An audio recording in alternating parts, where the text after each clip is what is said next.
what motivated me to survive? Was it my family or was it ego? As for my first ship, what was my scariest experience on board? Compared to back then, it was very rare to find officers who are actually willing to.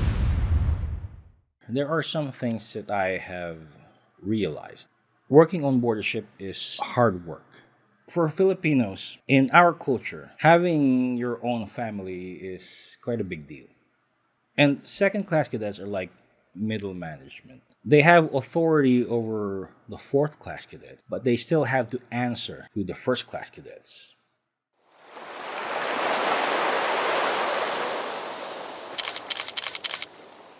Now, there was a question in the comment section: what motivated me to survive? Was it my family or was it ego? I'd say both. Yeah. Like I said, I was the eldest of four children, and I wanted to help my parents by having a scholarship, as well as get a job that pays well quite quickly after graduation. Now, as for the ego or pride, personal pride, both of my grandfathers were actually in the military. My father was a military officer, and both of my uncles were graduates of PMMA. So, yeah, this thing was kind of expected of me. So, I wasn't about to be the one who's going to be the weakest link, right? So, no, it's a point of personal pride as well, which actually kept me going. And besides, I actually have a high pain tolerance. So, my mindset back then was as long as I don't get hospitalized for broken bones or something like that, yeah, I can take it. After the fourth class year, I mentioned I went on board for my shipboard training year. There was a question: what was my scariest experience on board?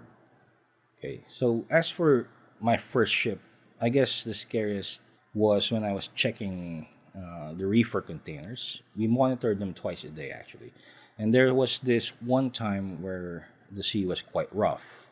And then the ship rolled quite extremely, and water just rushed in on deck. And I got wet all over. I thought I was going to be washed off. Well, it was my first time on board a ship, so I thought I was going to be washed off. So when I came back to the engine room, I was soaking wet.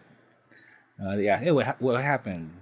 Okay, I think I almost got swept off to the sea.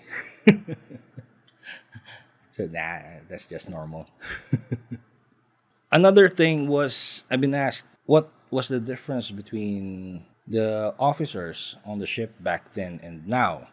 I guess the very big difference now is a lot more officers are willing to teach. I myself actually teach occasionally, especially for the junior officers.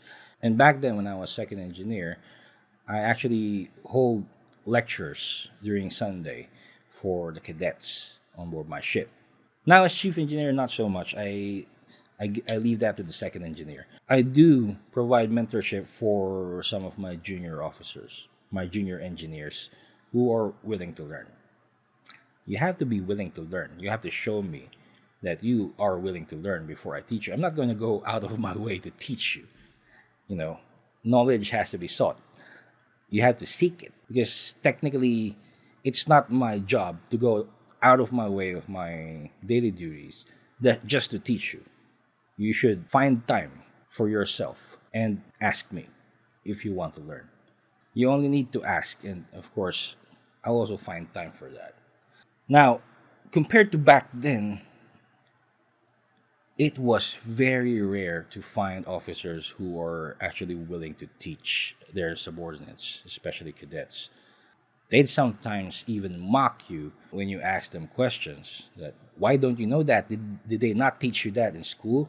I mean, that's kind of a stupid notion, but back then it was the thing. I don't know why. Or maybe they just don't know the answers. That's why they don't like being asked the questions.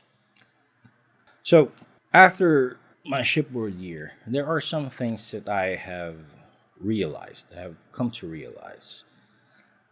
Working on board a ship is hard work, physically, and mentally, and especially if you're in the engineering department, intellectually as well.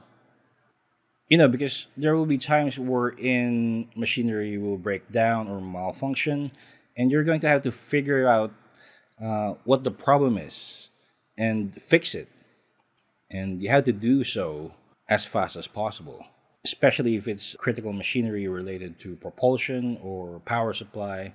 You don't have the luxury of time to figure things out at your own pace, at a very slow pace. You have to figure it out yesterday. You know what I mean? Another thing is that, you know, for Filipinos, in our culture, having your own family is quite a big deal.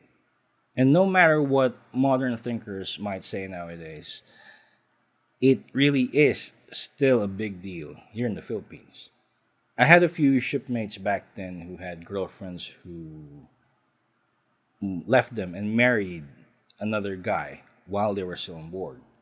Now, that's a huge emotional damage if I've ever seen one.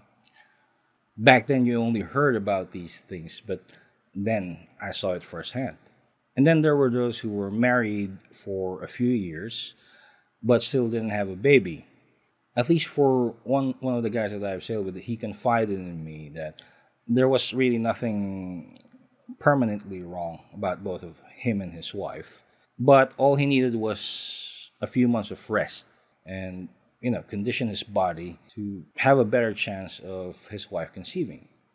But unfortunately, he didn't spend much time on vacation because he only got to take a break for like 2 months or something like that, and he had to go back on board the ship. So yeah, that's an issue. And then I had shipmates who were already getting old at the time, like in their 40s or something like that, and they still didn't even have a girlfriend. Same thing, because they didn't really have a lot of time at home to find a suitable girlfriend. Add to the fact that since they spent a lot more time on board the ship than on land, having a social life, they were quite socially awkward, especially when interacting with women. So, yeah, good luck with that. So, having seen all these, that's when I started to realize that I should, if I was going to pursue this career of seafaring, I had to plan this out carefully. I had to set specific goals and I had to meet them. Anyway, as I mentioned before, after my shipboard training year, I went back to PMMA to finish my studies. Actually, when I entered PMMA during my first year, it was still in Fort Bonifacio in Makati, but it was already scheduled to be transferred to San Narciso in Zambales, its present location right now. So I finished the first year, went on board, and while I was still on board the ship, this was around January 1998, the academy transferred its location to San Narciso in Zambales. So when I got home, disembarked, this was around May of 1998. At the time, I was already in the third year. I was a second class cadet. And second class cadets are like middle management. They have authority over the fourth class cadets, but they still have to answer to the first class cadets. So it's kind of a slippery slope, being a leader and at the same time still a follower. Back when we were in the fourth class, all we had to do was obey, obey, and obey, and just not make mistakes. So your life won't be a living hell.